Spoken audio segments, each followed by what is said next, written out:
Hello, আমি চামেলি from UK.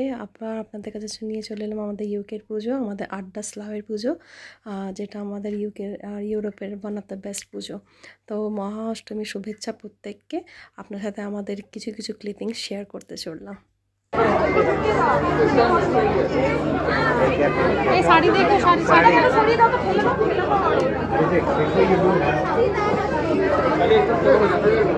হ্যাঁ, একখানা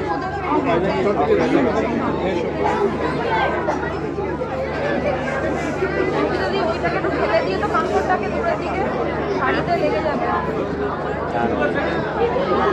কাঁচটা একটু ফেলে দাও।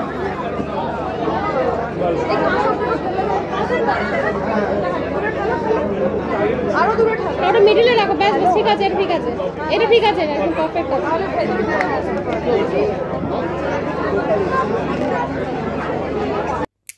এখানেও আমাদের 108 প্রদীপ জ্বালানো হচ্ছে। তবে হ্যাঁ, অবভিয়াসলি এটা ইন্ডিয়ার মতো নয়, কারণ এখানে প্রচুর fire safety, health and safety, অনেক কিছু রুলস রেগুলেশন মেনটেন করতে হয়। তো ফায়ার রিলেটেড কোনো জিনিস সেভাবে যেটা হিউজ হয় সেটা কিন্তু অ্যালাউ নয় প্যান্ডেলের ভেতর, যেহেতু সব কিছু কাপড় দিয়ে তৈরি। তো সেক্ষেত্রে আমাদেরকে ভীষণ রকম কনসিয়াস থাকতে হয়। আর আমাদের পুজোতে ছোটো থেকে বড় থেকে প্রত্যেকেই পার্টিসিপেট করে। এখানে এবার আমাদের আড্ডা গ্রুপের সব বাচ্চারা এসে এক এক করে কিন্তু প্রদীপ জ্বালিয়েছে, ভীষণ এনজয় করে। ওরাও কিন্তু প্রত্যেকটা আমাদের কালচারাল ইভেন্টগুলোতে পার্টিসিপেট করে আর এনজয় করে। তো এমন নয় যে ওরা ডিট্যাচ বা ওরা এই সুযোগগুলো পাচ্ছে না।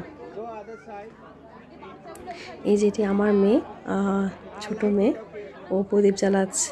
আমার বড় মেয়েও পরে আসবে প্রদীপ জ্বালাতে। তো আপনারা একটু দেখতে থাকুন।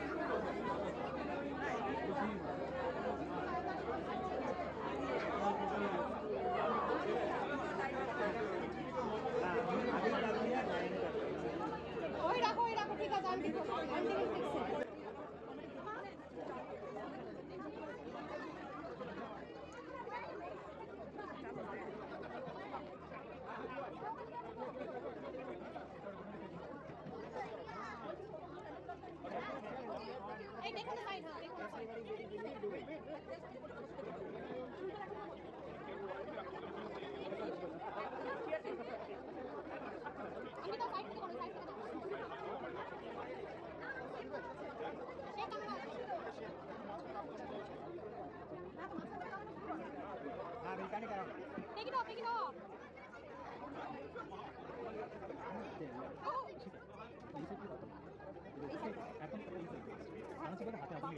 Hold it properly.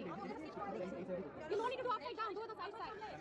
আমার মেয়ের তো প্রদীপ জ্বালা থেকে হাত থেকে প্রদীপটাই উল্টো দিকে পুরো পড়ে গেল। তো বেচারা একটু ভ্যাবাচাকা খেয়ে গেছিলো ওই মুহূর্তে, কারণ যেহেতু ফায়ারের ব্যাপার আছে। তো আবার একটু বেশি কনসিয়াস হয়ে তখন আবার নেক্সট টাইম প্রদীপটা জ্বালালো। তো এইভাবে কিন্তু প্রত্যেকটা বাচ্চা, প্রত্যেকটা মেম্বার, অন্য যারা নন মেম্বার্সও আছে, প্রত্যেকে এসে প্রদীপ জ্বালিয়েছে। আর তারপর আমাদের সন্ধ্যা আরতি কিন্তু হয়ে অষ্টমী পুজো সেদিনকার মতো শেষ হয়েছিল। ভীষণ আনন্দ করেছি অষ্টমীর দিনটা। প্রচুর খাওয়া দাওয়াও ছিল সেদিনকে, যদিও সেদিন আমাদের নিরামিষ খাওয়া দাওয়া ছিল, সকালে আবার রাতে দুবেলাতে। এখানে পুজোর একটা ভালো বৈশিষ্ট্য হচ্ছে আপনার প্যান্ডেলের সমস্ত খাওয়া দাওয়া হয়। তো সেই 4-5টা দিন কিন্তু বাড়িতে আমাদের আগুন জ্বলে না বলেই চলে। তো আমরা পুরো খাওয়া দাওয়া বাইরে করি। প্রচুর আমাদের ফুড স্টল আছে, তো সেখানে প্রচুর যত আমাদের কলকাতা স্ট্রিট ফুড বলুন, সব কিছু, মানে এগরোল থেকে বিরিয়ানি থেকে চাউমিন থেকে শুরু করে সব কিছু পাওয়া যায়। তো পুজোর সাথে সাথে আমাদের খাওয়া দাওয়াটা কিন্তু দারুণ জমে ওঠে। তো এইভাবে আমাদের আড্ডা পুজো বছরের পর বছর কিন্তু হয়ে যাচ্ছে। আর যত দিন যাচ্ছে আমরা কিন্তু অনেক প্রোগ্রেস করছি আমাদের পুজোটাকে নিয়ে। এবার দেখতে থাকুন পুজোটা, আর আমি কথা বলে সময় নষ্ট করবো না। আশা করি ভিডিওগুলো আপনাদের সাথে ভালোভাবে দেখাতে পারছি আমি। আপনারা হয়তো এনজয় করছেন। এভাবেই পাশে থাকবেন। আর মহা অষ্টমীর আরেকবার শুভেচ্ছা জানালাম।